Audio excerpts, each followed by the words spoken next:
They never in a million years thought we'd be back in power.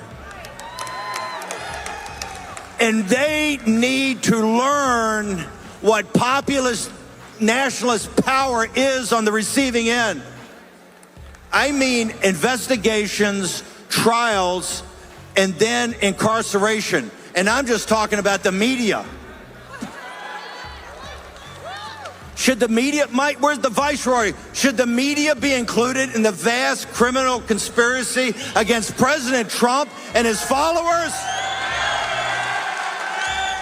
Should Andrew Weissman on MSNBC and Rachel Maddow and all of them? We want all your emails, all your text messages, everything you did. You colluded in a conspiracy with Merrick Garland, Matthew Colangelo, Lisa Monaco, and Jack Smith. Every message between Steve Bannon, Trump's chief White House strategist, and Jeffrey Epstein are linkable because if we take the content of one of these messages from Steve Bannon and plug it into the search, you can find an iMessage record of Jeffrey Epstein sending it. And on many occasions, presenting ideas that feel like orders that end up becoming the real decisions of the Trump administration. For example, push for a new defense secretary. Jim Mattis was replaced 10 days later. Trump talking with Barack about get me 3 names. Fed or Treasury, and then Epstein lists the names of suggestions for appointments. This one's really in your face. 10th anniversary of the Lehman Brothers bankruptcy. Returns if you bought stocks that closed that day and held to today. Steve Bannon's response, and wages flat.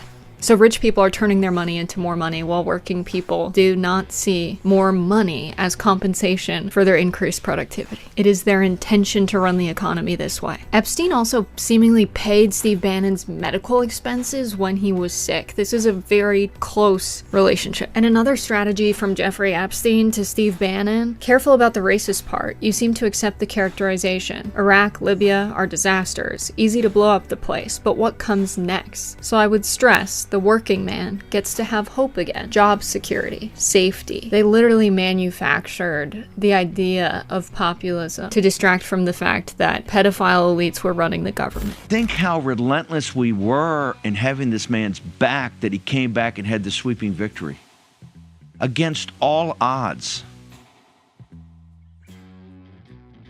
Now we'll be in control of state power. Now we will be in control of state power. We will never, ever, ever, ever, ever rest until we've gotten to the bottom of this for this republic, or we're not a republic. It can never be allowed. This is a black mark on the history of this country. What's happened is clearly, and this is why it could never be DeSantis. This is why it can never be Nikki Haley. This is why it can never be Chris Christie. It was all a joke and all a waste of time, and that $400 million. And the people that did that don't understand the moment of history and will never understand the moment of history. You can't get them up. You understood it. The deplorables, the garbage, you understood it. You understood it. Do you understand how powerful that is? You understood it from the beginning. You understood it. That's when the history of this age is written. It'll be Trump and it'll be this movement. It'll be you. The rest of us will be forgotten. I mean, we'll be footnotes. Tucker, myself, Elon, Vivek, Hannity, all of it. This is a hinge of history right here. President Trump gets he gets to pick the picks. Here's my point. My point is that they're embedded special interests in the imperial capital.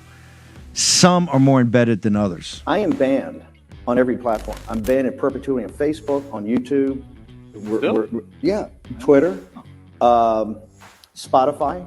I can go through. I'm banned. The show is the #1 or #2 podcast in the country. Essentially, if you look at Pod Save America, we're generally back of them. I'm banned everywhere. I was debanked after January, after President Trump went back to Mar-a-Lago. All my banks fired me. All my law firms fired me. I had big name law firms, all fired me. All my credit cards were canceled. I went to federal prison, right? I've seen the power of the state. And you know what I say to them? Go yourself, right? We're going to, because you have to. Otherwise, they're out to crush you. Don't think I'm any different than any of you guys. You raise your head up against the apparatus, and they're going to do the exact same thing to you. This is why I think there's much more commonality.